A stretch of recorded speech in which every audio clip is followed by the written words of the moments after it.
Assalamualaikum warahmatullahi wabarakatuh. Bagaimana kabarnya anak-anak yang ada di rumah? Mudah-mudahan selalu sehat dan dalam perlindungan Allah Subhanahu wa taala. Amin. Hari ini kita masih di bab 1 ya, namun dengan subbab yang berbeda. Materi yang akan kita bahas hari ini adalah dinamika kependudukan di Indonesia.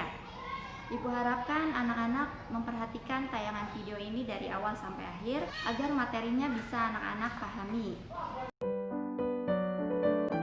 Pada pembelajaran IPS kita hari ini, kita akan belajar tentang dinamika kependudukan Indonesia. Dinamika penduduk adalah perubahan jumlah penduduk pada suatu wilayah yang disebabkan oleh 3 faktor, yaitu kelahiran atau natalitas, kematian atau mortalitas, dan perpindahan atau migrasi. Jumlah penduduk. Indonesia memiliki jumlah penduduk yang sangat besar. Berdasarkan data kependudukan dunia tahun 2015, jumlah penduduk Indonesia menempati urutan keempat di dunia setelah Cina, India, dan Amerika Serikat. Jumlah penduduk Indonesia mencapai 256 juta jiwa. Jumlah penduduk yang besar ibarat pisau bermata dua. Di satu sisi bisa menjadi keuntungan bagi Indonesia dengan jumlah penduduk usia produktif yang berlimpah. Namun, di sisi lain bisa menjadi kerugian bila jumlah penduduk yang besar itu memiliki kualitas yang rendah dilihat dari pendidikan, kesehatan, dan kesejahteraan. Persebaran penduduk. Persebaran atau distribusi penduduk adalah bentuk penyebaran penduduk di suatu wilayah atau negara. Apakah penduduk tersebut tersebar merata ataupun tidak? Persebaran penduduk dapat dikenali dari kepadatan penduduk. Wilayah yang memiliki sumber daya yang lebih baik, fisik maupun manusianya, akan cenderung lebih dipadati penduduk.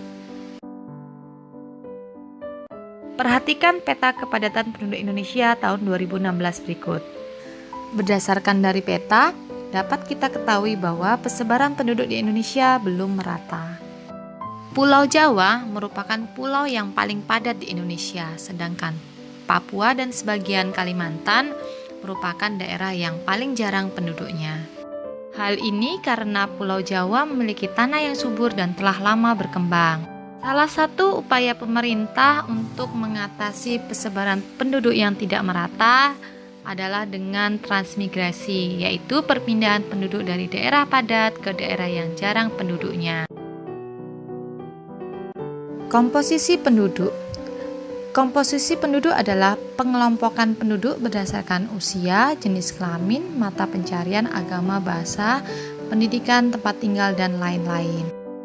Komposisi penduduk diperlukan dalam suatu negara karena dapat dijadikan dasar pengambilan keputusan ataupun penentuan kebijaksanaan dalam pelaksanaan pembangunan. Pertumbuhan dan kualitas penduduk. Faktor yang mempengaruhi pertumbuhan penduduk ada 2, yaitu faktor alami dan faktor non-alami. Faktor alami, kelahiran yang bersifat menambah jumlah penduduk dan kematian yang bersifat mengurangi jumlah penduduk. Sedangkan faktor non-alami yaitu migrasi atau perpindahan. Migrasi masuk disebut dengan imigrasi, berarti pertambahan jumlah penduduk, sedangkan migrasi yang bersifat keluar disebut emigrasi, yang berarti pengurangan jumlah penduduk. Pertumbuhan penduduk yang cepat dapat menyebabkan tingginya angka pengangguran. Persebaran penduduk jadi tidak merata, angka ketergantungan tinggi, arus urbanisasi tinggi, dan menurunnya kualitas dan kesejahteraan penduduk. Kualitas penduduk. Kualitas penduduk dapat dilihat dari segi pendidikan, kesehatan, dan pendapatan. Dilihat dari segi pendidikan, tingkat pendidikan penduduk Indonesia masih rendah. Salah satu upaya pemerintah untuk meningkatkan mutu pendidikan di Indonesia adalah dengan program beasiswa, bantuan operasional sekolah atau BOS, dan program wajib belajar. Yang kedua, kesehatan. Tingkat kesehatan suatu negara dapat dilihat dari besarnya angka kematian bayi dan usia harapan hidup penduduknya.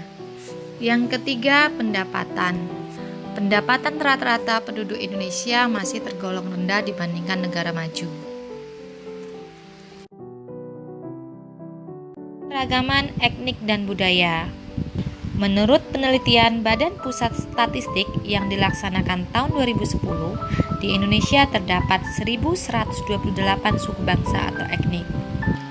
Antar suku bangsa di Indonesia inilah mempunyai berbagai perbedaan. Itulah yang membentuk keanekaragaman di Indonesia. Keragaman budaya Indonesia dapat diketahui melalui bentuk-bentuk pakaian adat, lagu daerah, tarian daerah, rumah adat, upacara adat, bahasa daerah, dan lain sebagainya. Bagaimana anak-anak sudah melihat tayangannya? Mudah-mudahan apa yang kita pelajari hari ini bisa membawa manfaat untuk anak-anak semua yang ada di rumah. Amin. Anak-anak, karena sekarang kita masih dalam masa pandemi, jangan lupa untuk menerapkan 3M. Yang pertama, memakai masker. Yang kedua, mencuci tangan.